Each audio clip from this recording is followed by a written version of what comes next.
आज हम आपको एक बड़े स्ट्रक्चर की पूरी डिटेल राफ्ट फाउंडेशन कैसे दिया जाता है और स्ट्रक्चर में क्या क्या चीज़ों को ध्यान रखना चाहिए, कैसे आप बड़ी बिल्डिंग बना सकते हैं G+4 G+5 मतलब आप 5 मंजिल 6 मंजिल की कैसे बड़ी बिल्डिंग बना सकते हैं, उसका फाउंडेशन कैसा रहता है, क्या डिटेलिंग रहती है, क्या क्या चीज़ों को देखना पड़ता है, वो आपको मैं अभी प्रैक्टिकली साइड पर बता रहा हूँ।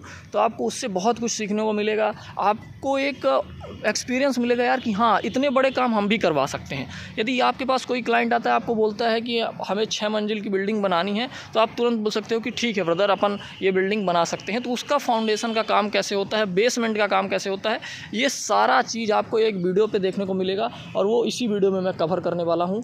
तो एंड तक इस वीडियो में ज़रूर बने रहिएगा दोस्तों। यदि आप स्काईलाइन थिंकर्स यूट्यूब चैनल पर पहली बार आए हैं तो आपको ये चैनल ज़रूर सब्सक्राइब कर लेना चाहिए दोस्तों, क्योंकि आपको बहुत हेल्प करने वाला है। तो चलिए शुरू करते हैं। सबसे पहले तो आप देख लीजिए कि क्या है कि ये पूरी एक रोड लेवल है, ये रोड लेवल है दोस्तों। अभी आपको मैं दिखा दूं कि ये आपको रोड लेवल मिल गया।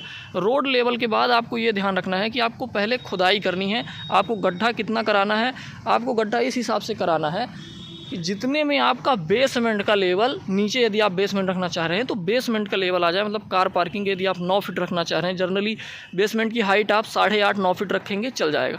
तो आप 9 फीट रखना चाह रहे हैं, उस हिसाब से आपको रोड से आप जो प्लिंथ लेने वाले हैं ना, रोड के बाद आप जो प्लिंथ लेने वाले हैं उससे आपको कम से कम 11 फीट के आसपास एक्सकवेशन करा लेना है, यदि आप 9 फीट बेसमेंट की हाइट रखना चाह रहे हैं। ठीक है।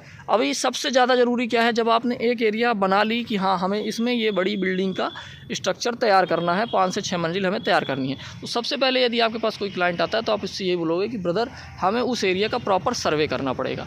जब बड़ी एरिया पे आप काम करोगे तो आपको उसमें प्रॉपर TS मशीन से या DGPS मशीन से प्रॉपर सर्वे करना पड़ेगा, ताकि आप एग्जैक्ट एरिया पता कर सके, जो भी रैच वगैरह है वो आप निकाल सकें। अब उसके बाद आपको क्या करना है दोस्तों, ध्यान दीजिएगा कि सबसे पहले जब आपने एरिया निकाल ली तो अब आपको प्लानिंग करना है कि जो सामने वाली पार्टी है उसमें बनवाना क्या चाह रही है। वो शॉप बनवाना चाह रही है, रेस्टोरेंट बनवाना चाह रही है, हॉस्पिटल बनवाना चाह रही है, इंस्टीट्यूट बनवाना चाह रही, या नीचे शॉप बनवाना चाह रही है, ऊपर वाले फ्लोर में जिम बनवाना चाह रही है, उसके ऊपर वाले फ्लोर में रेस्टोरेंट, फिर उसके वाले फ्लोर में रेसिडेंस बनवाना चाह रही है, फ्लैट बनवाना चाह रही है।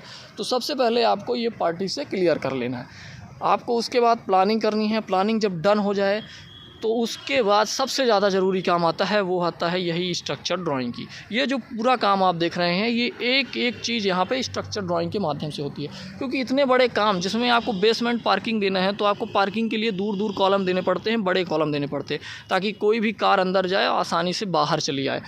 तो जब आप स्ट्रक्चर ड्राइंग पे आते हैं तभी आपको बड़े सॉफ्टवेयर की ज़रूरत पड़ती है, जैसे स्टैड प्रो हो गए, कैटिया हो गए, इस तरह के बड़े सॉफ्टवेयर में आपकी स्ट्रक्चर प्लानिंग होती है। स्ट्रक्चर प्लानिंग बहुत ज़्यादा ज़रूरी है, स्ट्रक्चर इंजीनियर के द्वारा स्ट्रक्चर प्लानिंग की जाती है।